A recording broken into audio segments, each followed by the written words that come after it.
Today we're checking out the new Blink Mini 2. I'm kind of curious how this one compares to the older version. Current price for this is $39.99, but I'll leave a link down below with current pricing and more information. New for this version, you've got HD night view and color. It's got a built-in spotlight. This one's also weather resistant, so you could use this one outdoors if you wanted to, if you get the weather resistant adapter. It's still 1080p resolution, but now it has a wider field of view, so now it's 143 degrees instead of 110. So you should be able to see a little bit more than the previous version, and it has a night view with color using the built-in spotlight. It also has motion detection and smart notifications as well, and then a lot of similarities to the previous version, like two-way audio, motion detection, and it's going to work with Alexa as well. Now keep in mind, some of these features are only available if you do the Blink subscription plan, like when it tells the difference between an object, animal, or a person. Inside the box you've got a quick start guide. Looks like they finally switched it to USB-C to USB-A charging. They also include the USB-A wall adapter as well.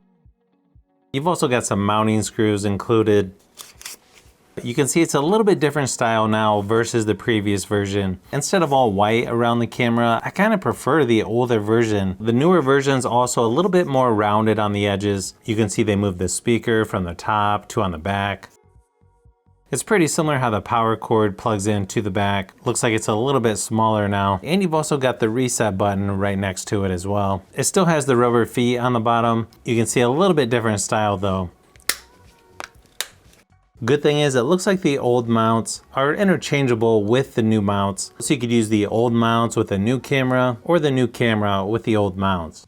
If you hit the plus symbol inside of the Blink app, go down to mini cameras, just say okay while using the app, and then you just want to scan the QR code on the back.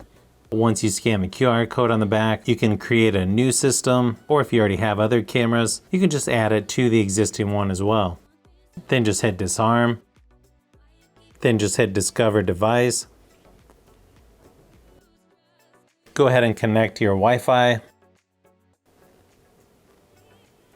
Looks like there's a firmware update on mine, so just go ahead and wait for that to finish. There's a free trial for the Blink Plus plan. I might leave that on while testing it, but once that time is up, I usually don't renew it. It's kind of nice, you do get person detection, longer live view.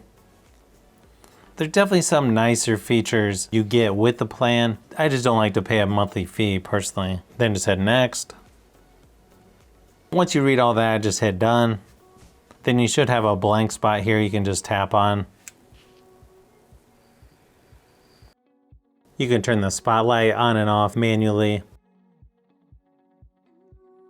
You also have save to the cloud, tap to mute. You've also got extended live view and device settings. Also in the settings, it lets you adjust the light brightness. You can set the timeout. You can also turn on the motion activation to activate the lights as well. And you can set how long the lights are on once activated. You can also customize the motion recording types from all motion or person detection as well. By default, the video quality is on standard. It sort of depends what your internet connection is like. I prefer to put it on best. You also have saver if you have a slower connection as well. You can also change the night vision for auto, on or off. It also lets you adjust the infrared intensity from low to medium or high. You can adjust the speaker volume on there. It also has activity zones where you can customize it so that it only picks up motion from certain areas.